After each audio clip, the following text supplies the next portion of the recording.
안녕하십니까. 김산래 교수의 성경 해설 마가복음.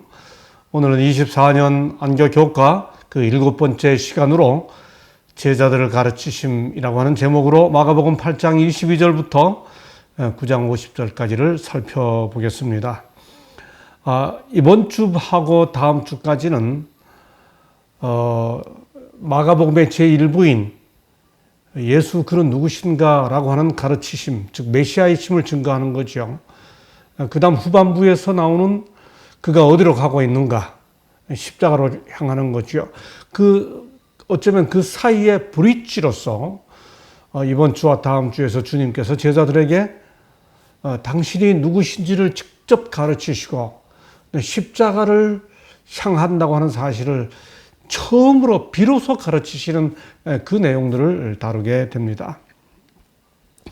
이 내용이 8장 22절에서 베세다의 맹인을 고치는 이야기와 10장 마지막에서 그 맹인 바디메고를 고치는 그 두 눈먼 자를 고쳐주시는 그 사이에 이 이야기들, 예수님의 가르치심이 담겨 있습니다. 여기 예수께서 가르치심이라고 하는 제목은 그분이 여러 가지 교훈을 가르치시는데 여러 가지들을 가르치지 않으셨습니까? 그런데 일반적인 가르치심이 아니고 그분이 십자가로 나아가는 길을 가르쳤다라고 하는 내용을 이번 주와 다음 주에서 다루게 되겠습니다. 이번 주에 살펴볼 본문의 사건들은 베세다 맹인을 고친 사건, 가이사랴 빌립보에서 베드로가 고백하고 주님께서 베드로를 책망하는 사건, 변화산의 경험, 그 다음 귀신 들린 아이를 고치시는 사건, 죽음과 부활을 주님께서 두 번째 또 말씀하십니다. 그리고 그렇게 할 때 제자들이 거의 일기까지 제자들이 누가 크냐 하는 것을 논쟁한 것과 거기에 대해서 주님이 물으시는 내용, 마지막으로 우리를 위하는 사람이 누군지를 언급한 예수님의 교훈 등등이 담겨 있습니다. 먼저 8장 22절로 26절에 보면 주님이 베세다 맹인을 고치시죠. 이 사건은 굉장히 특이합니다. 왜냐하면 예수님의 그 치유 사역 중에서 그 한 번의 사역으로 마무리하지 않고 같은 환자를 두 번에 걸쳐 비로소 완전하게 고친, 특별히 그것도 이 맹인을 두 번 고친 유일한 사건이기 때문에 그렇습니다. 여러 가지 재미있는 좀 특이한 여러 사연들을 담고 있습니다만 이번 주에 여러 사건들을 다뤄야 하기 때문에 이 사건에서는 그 부분만 함께 다뤄보도록 하겠습니다. 먼저 이 본문을 보면 베세다 이름의 사람들이 맹인 한 사람을 데리고 와서 예수께 손대시기를 구합니다. 그러자 주님이 그 사람을 끌고 마을 밖으로 가십니다. 그리고 눈에 침을, 그 맹인의 눈에 침을 뱉고 안수를 하시고 뭐가 보이냐 물으시자 이 사람이 나무 같은 게 지나다닙니다 이렇게 대답을 하죠. 그러자 주님이 그 눈에 다시 안수하자 그가 제대로 보게 되죠. 아주 밝게 보게 됩니다. 그리고 주님이 그 사람을 돌려보내면서 마을에, 집으로는 가지만 마을에는 들어가지 말라. 여전히 그 메시아 비밀을 계속해서 지키시고 있는 모습을 보게 됩니다. 먼저 사람들이 이 맹인을 데리고 와서 손을 대기를 구하죠. 그리고 5장 27절에서 옷에만 손을 대어도 12의 혈루증 여인. 그래서 많은 사람들이 손을 와서 대니 성함을 받더라. 또 마가복음 7장 32절에서 우리 어떻게 했습니까? 귀먹은 자 지난주에 공부했죠. 그의 혀에 손을 대시며 그러니까 와서 주님이 손 대시기를 구하는 거죠. 근데 주님이 그 사람을 데리고 마을 밖으로 갑니다. 굉장히 섬세하죠. 여러분, 우리가 시각장애인들을 이렇게 가이드 안내해 줄 때 저도 시각장애인들을 안내도 해보고 같이 마라톤 달리기도 해보고 했습니다. 근데 정말 섬세하게 안내해야 되죠. 예수께서 맹인의 손을 붙잡으시고 마을 밖으로 데리고 나가사 굉장히 친절하게 주님이 이 사람을 배려하는 모습이 나타나죠. 그런데 아까도 말씀드린 것처럼 그 치유 사역이 아주 특이합니다. 눈에 침을 뱉으시며 역시 여러 가지 면으로 좀 특이하지만 터치하시는 모습이죠. 그리고 안수하신 다음에 무엇이 보이냐 하고 묻습니다. 사람들이 보이는데 나무 같습니다. 희미하게 보이는 거죠. 그러자 주님이 다시 안수하자 그가 환하게 보게 됩니다. 왜 주님이 이 사람을 이중 치유를 하셨을까요? 재미있게도 23절에 나오는 눈이라고 하는 단어와 25절에 나오는 눈이라는 단어가 헬라어 원어로 보면 다릅니다. 23절의 눈은 엄마라고 하는 단어고 25절의 단어는 옵살모스라고 하는 단어입니다. 이렇게 헬라어 단어가 다르긴 한데 뭐 다 눈을 가리킵니다. 여하튼 단어를 달리 쓰면서까지 두 번의 치유 사역으로 이걸 온전히 하신 것은 무슨 의도가 있으실까요? 주님의 능력이 무슨 약해져서 한 번으로 불완전해서 두 번째 또 하신, 중복해서 하셔서 완성했다. 그런 건 아니죠. 이걸 이해하려면 바로 이 사건 바로 직전에 주님이 어떤 일이 있었는지를 이해할 필요가 있죠. 우리가 지난주에 공부했죠? 예수께서 경과에 가라사대 삼가 바리새인들의 누룩과 헤롯의 누룩을 주의하라. 제자들이 이거 진짜 떡인 줄 알았잖아요. 그때 주님이 뭐라 말씀하셨습니까? 아직도 알지 못하며 깨닫지 못하느냐? 너희 마음이 둔하니 너희가 눈이 있어도 보지 못하며, 마음이 둔하니 눈이 있어도 보지 못하며, 이렇게 합니다. 그렇죠? 어떤 의미에서 주님은 지금 실제로 눈을 두 번 치유해 주시는 것으로서 육적인 눈이 밝혀져야 하는 것과 깨달음의 영적 눈이 밝혀져야 함을 이중 치유 사역을 통해 제자들에게 직접 가르치시는 거죠. 밝히 보려면 두 번 눈이 밝아져야 한다. 물리적으로 실제 눈을 그렇게 치유하심으로써 제자들에게 조금 전에 해주셨던 말씀의 의미를 직접 이 환자 치유의 모습을 통해 보여주시는 거죠. 그래서 아직도 깨닫지 못하느냐라고 물으셨었습니다. 그걸 지금 보여주신 거죠, 주님이. 너희들 영적 눈이 제대로 깨우쳐져야 이 사람이 두 번째 치유함으로 밝히 보게 된 것처럼 너희도 밝히 깨달을 수 있다. 교훈을 주신 거죠. 예수께서 그 사람에게 집으로 보내되 마을로는 들어가지 말라. 아직 메시아 미스터리를 지켜야 할 때인 거죠. 이어서 두 번째, 이 가이사랴 빌립보, 이게 첫날 소재에 다 포함되어 있습니다만, 저는 저뿐만 아니라 많은 신학자들이 바로 이 가이사랴 빌립보 도상에서 예수께서 제자들에게 묻고 베드로가 대답한 이 문답을 인류 역사상 가장 중대하고 의미 있고 위대한 질문 대답, 문답이라고 그러죠. Q&A. 빌립보 가이사랴로 가시는 중에 제자들에게 묻습니다. 사람들이 나를 누구라 하더냐? 엘리야라 합니다. 모세라 합니다. 또 어떤 사람들은 침례 요한이라 합니다. 또 선지자 중에 하나라 합니다. 너희는 나를 누구라 하느냐? 여러분, 정말 좋은 교수법은 좋은 질문으로 이루어지죠. 예수께서 결정적인 질문을 던졌습니다. 너희는 나를 누구로 아느냐? 그러자 늘 먼저 나서는 베드로가, 여러분 복음서에 베드로가 수제자라는 표현 한 번도 없어요. 그런데 묻거나 일만 생기면 늘 먼저 나서는 사람이 베드로니까 베드로를 수제자 이렇게 부르죠. 베드로가 대답합니다. 주는 그리스도시니이다. 마태복음 16장에 보면 주는 그리스도시요 살아계신 하나님의 아들이시니이다. 이렇게 대답하죠. 역시 예수께서 제자들에게 아직 자기의 일을 아무에게도 말하지 말라 하고 경고하십니다. 여러분, 이 사건은 여러 면에서 의미가 있죠.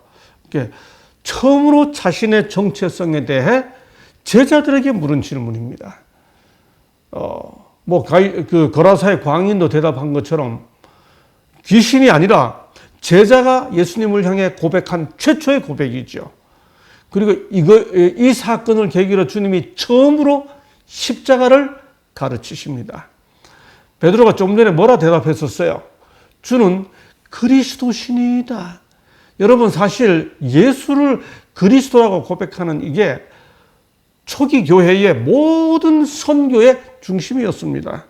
저희가 날마다 성전에 있든지 집에 있든지 예수는 그리스도라 가르치기와 전도하기를 쉬지 아니하니라 그랬습니다. 그냥 예수 그리스도를 가르치기가 아니에요. 예수는 그리스도라 가르쳤습니다. 예, 바울도 회심한 다음에 사도행전 9장 22절 사울은 힘을 더 얻어 예수를 그리스도라 증명하여 예수를 그리스도라고 증명했습니다. 그 다음 17장 3절 내가 너희에게 전하는 이 예수가 곧 그리스도라 하니. 다시 사도행전 18장 5절에 보면 바울이 하나님의 말씀에 붙잡혀 유대인들에게 예수는 그리스도라 밝히 증거하니. 사도행전 18장 28절 이는 성경으로서 예수는 그리스도라고 증거하여. 여러분, 그런데 그리스도라는 헬라어가 무슨 뜻입니까? 이 그리스도라는 헬라어를 히브리어로 하면 뭡니까? 여러분 다 아세요. 다 아시는데 지금 연결이 안 되어 있습니다. 요한복음 1장 41절에 보면 메시아는 번역하면 그리스도라. 히브리어 메시아를 헬라어로 번역하면 그리스도입니다. 그러니까 예수는 그리스도라 증거했다는 말이 뭐예요? 예수는 메시아라고 증거했다는 말입니다. 여러분, 그럼 메시아라는 말은 무슨 뜻이에요? 메시아라는 말과 그리스도라는 말은 무슨 뜻입니까? 우리말로 하면 기름 부음 받은 자입니다. 언제 기름 부음을 받습니까? 예를 들어 출애굽기 28장 41절에 보면 제사장이 될 때 기름 부음을 받습니다. 열왕기상 19장 16절에 보면 왕이 될 때 기름 부음 받고, 같은 성경절에 보면 선지자가 될 때 기름 부음을 받습니다. 여러분, 그런 의미에서 모세든 그다음에 다윗이든 아론이든 다 메시아입니다. 다 그리스도입니다. 그런데 한 그리스도입니다. 그 그리스도가 아닙니다. 그 메시아가 아닙니다. 모세 화냈습니다. 근데 모세보다 더 나은 선지자, 기름 부음 받은 자 예수 그리스도. 아론 대제사장이지만 실수 많이 했습니다. 예, 그 아론의 실체이신 대제사장 예수 그리스도. 다윗 위대한 왕입니다만 큰 실수하지 않았습니까? 그 다윗보다 더 큰 왕이신 그리스도, 기름 부음 받은 자. 예수는 제사장의 실체이시고 선지자의 실체이시고 왕의 실체 즉 완성이십니다. 예수가 그리스도다, 예수가 메시아다. 그 말은 예수께서 선지자와 제사장과 왕의 모든 의미를 다 실현하신 분이시다라고 하는 것을 고백한 것이죠. 베드로의 대답을 들은 주님께서 제자들에게 비로소 이렇게 가르치십니다. 인자가 많은 고난을 받고 장로들과 대제사장들과 서기관들에게 버림받아 죽임을 당하고 사흘 만에 살아나야 할 것을 비로소 그들에게 가르치시되 드러내놓고 이 말씀을 하시니. 여러분, 주님께서 이때 비로소 십자가를 제자들에게 가르치셨습니다. 베드로의 대답을 듣고 난 다음, 베드로의 고백을 듣고 난 다음 주님이 지금 처음으로 당신이 십자가에 달려 돌아가실 것을 가르치시는 겁니다. 여러분, 이때가 예수께서 공생의 봉사 시작하신 이후 얼마쯤 되었을까요? 많은 시간이 지나고 지금 십자가를 둔 지 얼마 전, 몇 개월 전쯤입니다. 지금. 정말 많은 시간 제자들을 준비시키고 이제서 말씀하시는 거죠. 그런데 그렇게 준비시키셨음에도 불구하고 조금 전에 예수를 향해 그리스도라고 고백했던 그 베드로가 붙들고 항변하매라고 말합니다. 여기 마가복음에는 뭐라고 항변했는지 말씀이 안 나오지요. 내용이 안 나오지요.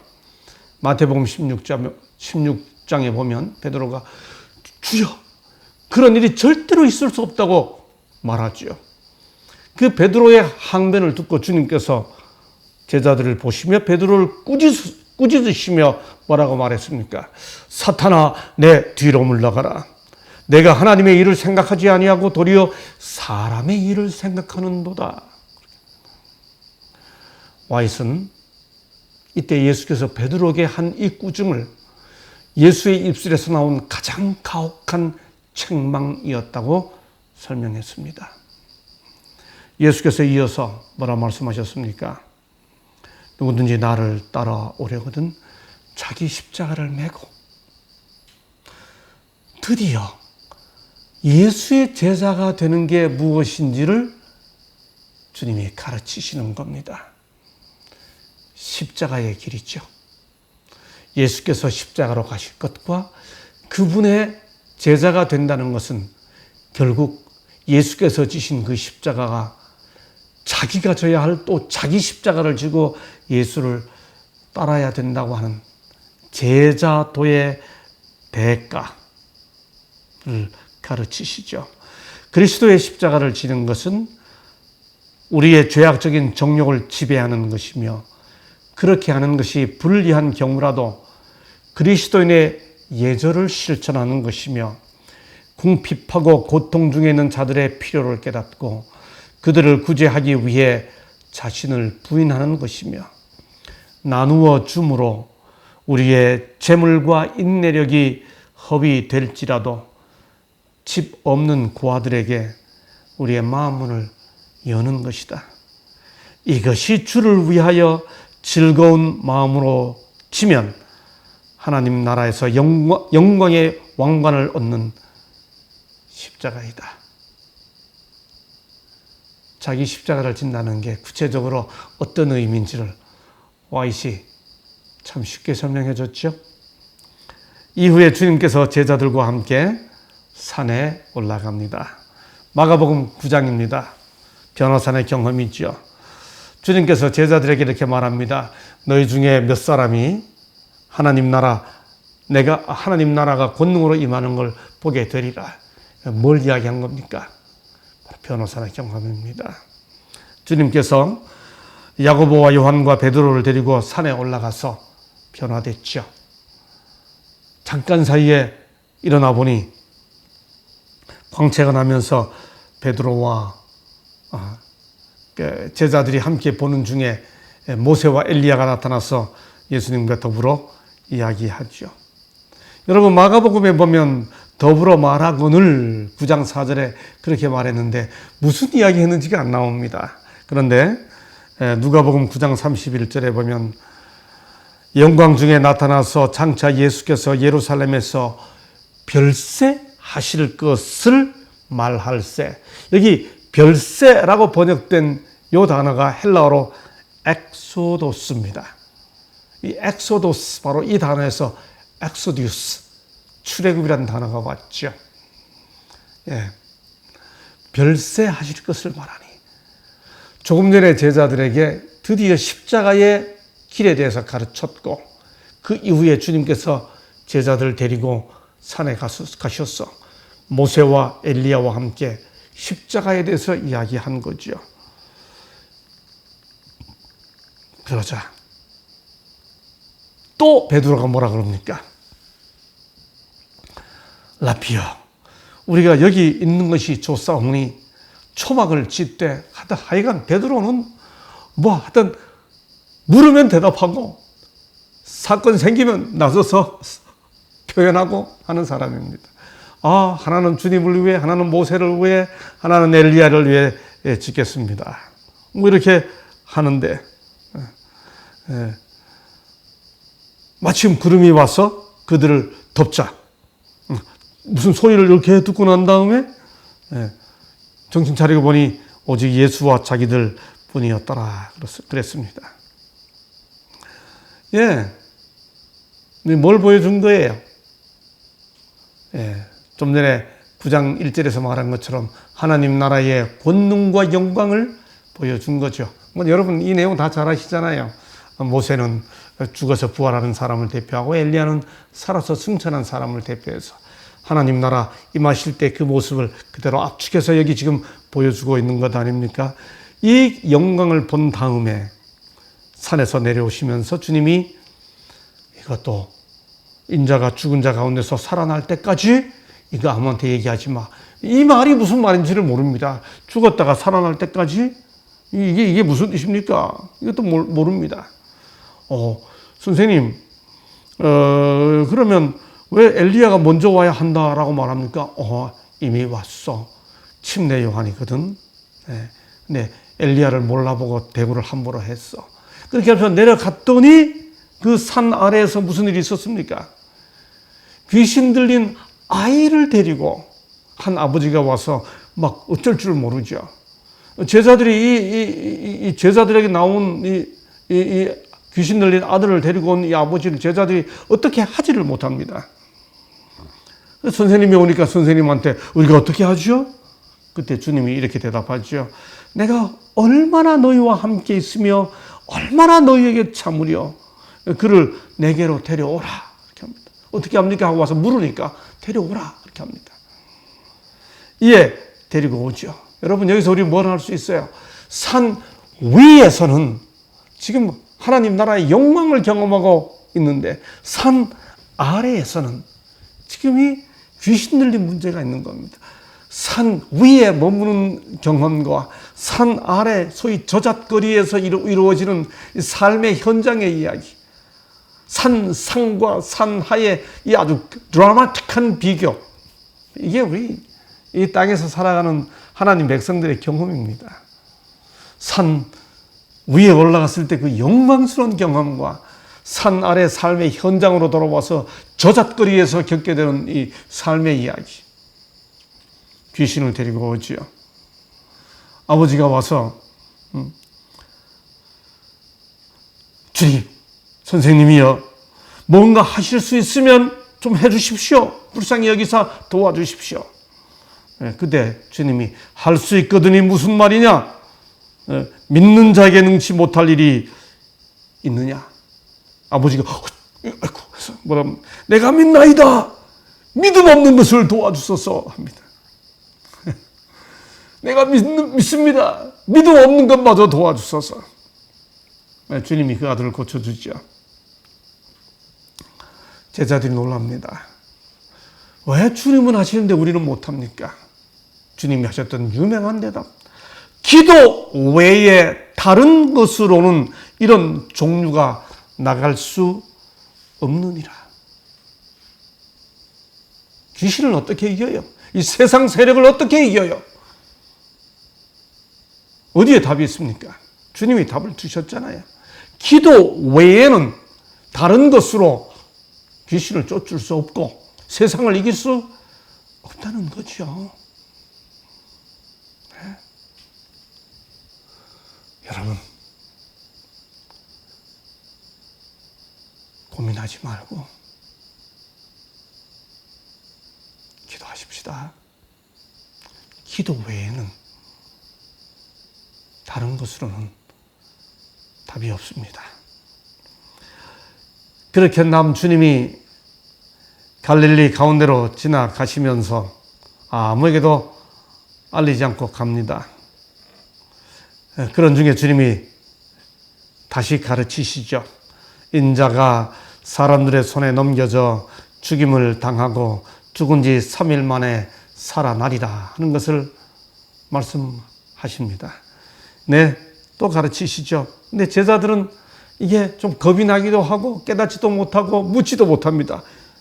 묻지 않는, 주님이 너무 선명하게 대답해 주신다면 그걸 감당하지 못해서 묻지 못하는 제자들의 상황이 짐작이 되시죠. 아까 8장 31절에서 이미 가르치셨습니다. 9장 31절에서 또 가르치십니다. 그렇게 주님이 가버나움까지 이르죠.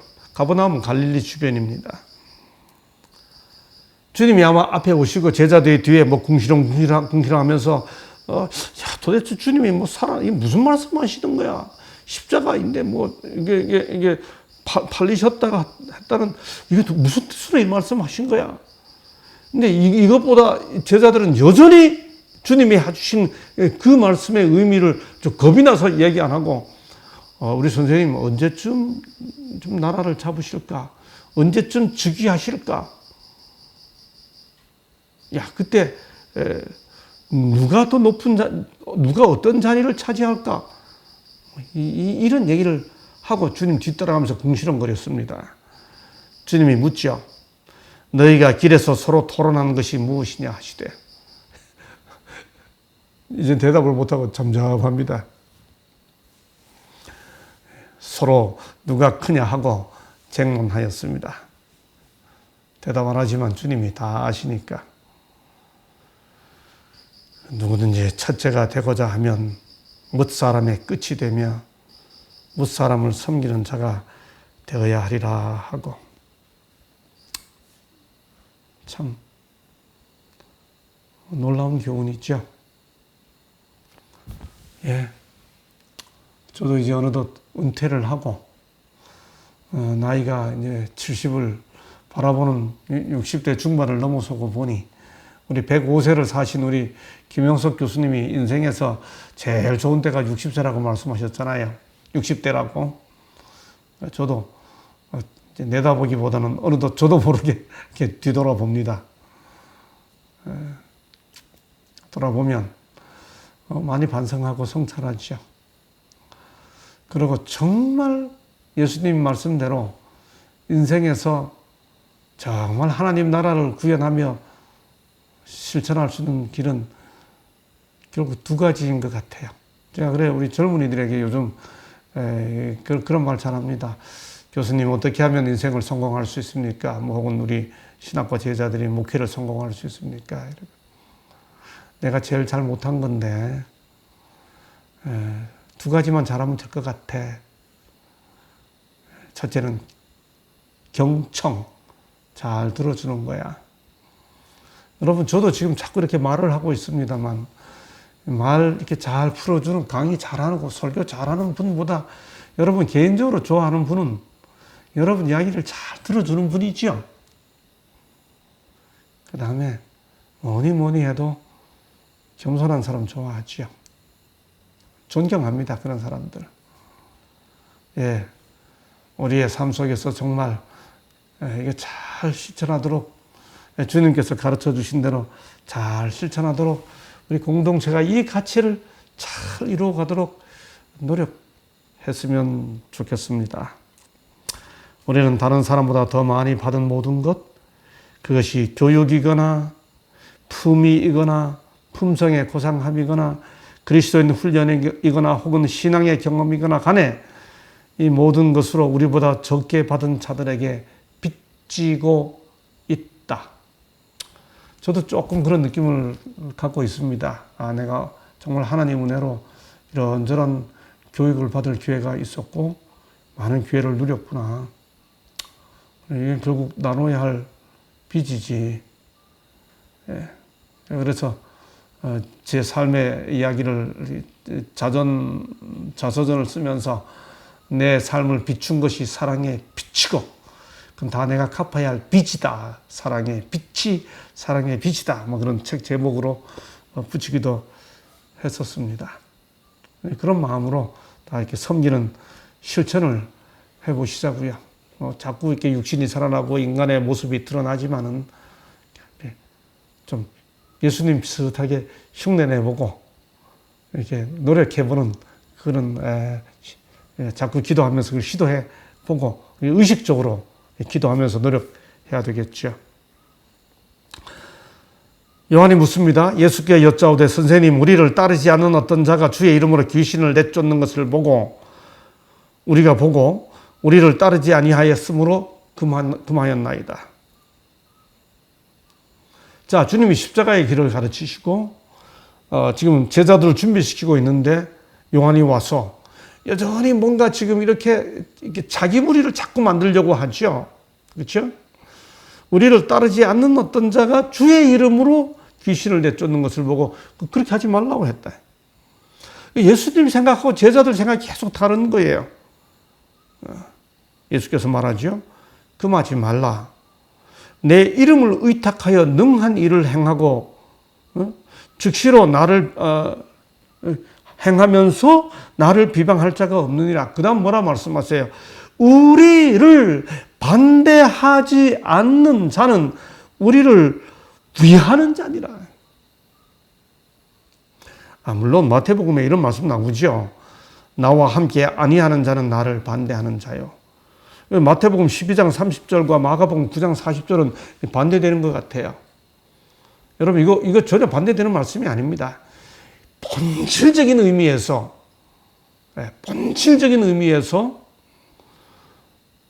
아버지 하나님을 예수 그리스도를 통해 고백하지 아니하는 자는 결국 하나님 반대편에 있는 거죠. 그런데 선교적인 측면에서 하나님의 일을 위하는 측면에서 반대하지 아니하는 자는 하나님 나라를 위하는 자지요. 여러분 그래서 우리가 하나님 말씀을 전한다고 하는 자원, 십자가의 길을 함께 안내하기 위한 그런 의미에서는 물 한 그릇이라도 우리에게 주면 우리를 대접하고 우리를 받아주고 우리가 하나님 사역을 하도록 하는 그 자들은 반대하지 않으면 다 우리를 위하는 자라고 하는 이 예수님의 가르침을 우리 잘 이해해야 합니다. 제가 여러 번 은퇴하고 난 다음에 공개적으로 말씀해서 또 어색하지 않게 받아들이시리라 생각합니다. 저는 제 나름대로 은퇴하면서 목표를 하나 세웠습니다. 나는 이제 50년을 교회 안에서 살아왔으니 이제 의식적으로 교회 밖의 사람들을 교회 안의 사람들보다 더 많이 만날 거야. 그래도 저절로 제가 더 만나는 사람들이 저절로 교회 안의 사람들이 더 많아요. 평생 그렇게 살아왔으니까요. 근데 제가 의식적으로 합니다. 적어도 6대4 정도 되도록. 목표는 7대3인데 그렇게 세상 사람들을 만나보니 세상에 참 좋은 사람들 많아요. 정말 도와주는 사람들이 많아요. 교회 한 번도 안 나간 사람한테 제가 큰 도움 받았어요. 정말 우리를 반대하지 않는 자는 우리를 위하는 자니라. 친절하게 하고 정중하게 대하고 하니까 그분들이 얼마나 친절하게 저희를 대해주고 또 도와주는지 정말 세상에 좋은 사람들이 많구나 하는 그런 경험을 합니다. 주님이 또 이렇게 말하죠. 또 누구든지 나를 믿는 이 작은 자들 중 하나라도 실족하게 하면 반대입니다. 차라리 연자맷돌 메고 바다에 떨어뜨리는 게 낫다.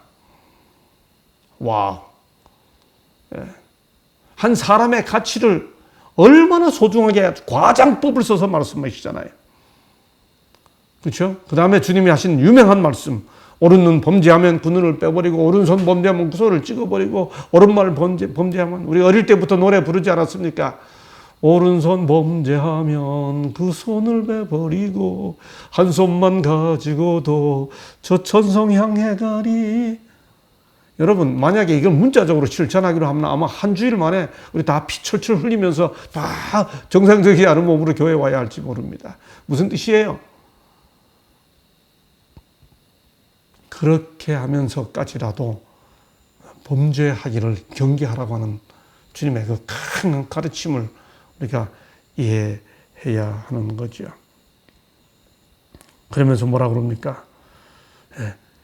그거 가지고 지옥에 가는 것보다 그렇게 차라리 장애가 되더라도 없더라도 하늘에 가는 게 더 낫지 않냐? 지옥을 안 가는 게 더 낫지 않냐? 그렇게 하시면서 그 다음 뭐라 그래요? 두 눈을 가지고 지옥에 던져지는 것보다 나으니라. 그 다음 지옥을 설명하기를 거기에서는 구더기도 죽지 않고 불도 꺼지지 아니하느니라. 여러분 이게 무슨 뜻인지 교리적으로 다 아시죠? 이게 실제로 지옥이 있어서 뭐 구더기가 있고 불도 꺼지지 않는다. 그게 아닌 거 다 아시죠? 예루살렘 옆에 있던 그 게헨나라고 이 흰놈의 골짜기라고 하는 곳에 있던 그 쓰레기 하치장. 늘 구더기가 있고 불타는 곳. 예루살렘 사람들에게는 그걸 이야기하면서 지옥 같다라고 말하면 무언지 금방 이해가 됐습니다. 당연히 불 꺼지죠. 그런데 그 불이 가져오는 심판의 결과는 영원합니다. 불 자체가 영원한 게 아니라. 그렇죠? 그 말씀하신 다음에 주님이 뭐라고 또 이야기합니까? 불로써 소금치듯함을 받으리라. 그 다음 굉장히 난해한 구절이 나옵니다. 느닷없이 소금은 좋은 것이로되 만일 소금이 그 맛을 잃으면 무엇으로 이를 짜게 하리요. 너희 속에 소금을 두고 서로 화목하라 하시니라. 작은 자 말씀하시다가 범죄하는 것보다 범죄하게 하는 어떤 것을 차라리 없더라도 지옥에 가는 것보다 낫다. 지옥은 참 불이 꺼지지 않는다. 그다음 사람마다 불러서 소금 치듯함을 받겠다. 그렇게 한 다음 소금은 좋은 것이다. 무슨 말입니까? 주님께서 그 범죄의 결과와 그 범죄의 결과를 막기 위해 어떻게 해야 하는 것을 지금 손발, 눈, 불, 소금으로 계속해서 이어서 말씀하시는 거지요. 제자들이 아까 막 싸웠잖아요. 누가 높으냐고 서로 다퉜잖아요. 그 제자들에게 지옥은 지옥의 상태를 소금으로 이야기했다가 사실 소금은 좋은 거거든. 너네들 지금 좋게 그 심판에 두려움 있는 굴이 갈 게 아니고 그 좋은 소금처럼 지금 좋게 지낼 수 있잖아. 왜? 소금이 방부제고 무슨 이렇게 조미제고 그다음에 소금을 넣어야 서로 화목하고 음식 잘 사이좋게 지내. 서로 사랑하고. 그래서 이 작은 자 하나도 돌보고 대접하고 그렇게 하면서 너희 속에 소금을 두고 서로 화목하라. 지금 화목하지 않는 제자들에게 화목하라고 하는 교훈으로 마무리를 지으시는 거죠. 자, 이 사람들아, 서로 높고자 하지 말고 다투지 말고 그러니까 서로 화목하고 서로 사랑해. 주님이 이런 교훈의 말씀을 주신 것이죠. 자, 다시 우리들의 삶 속에다 적용시켜 봅시다. 우리는 예수를 그리스도 믿는 믿음을 얼마나 자주 다른 사람들에게 이야기하고 있습니까? 그리스도와 교제하는 산 정상에서의 경험과 다른 사람의 필요를 위해 봉사하는 산 아래의 경험 사이에 그 적절한 균형은 어떻게 하면 유지할 수 있을까요?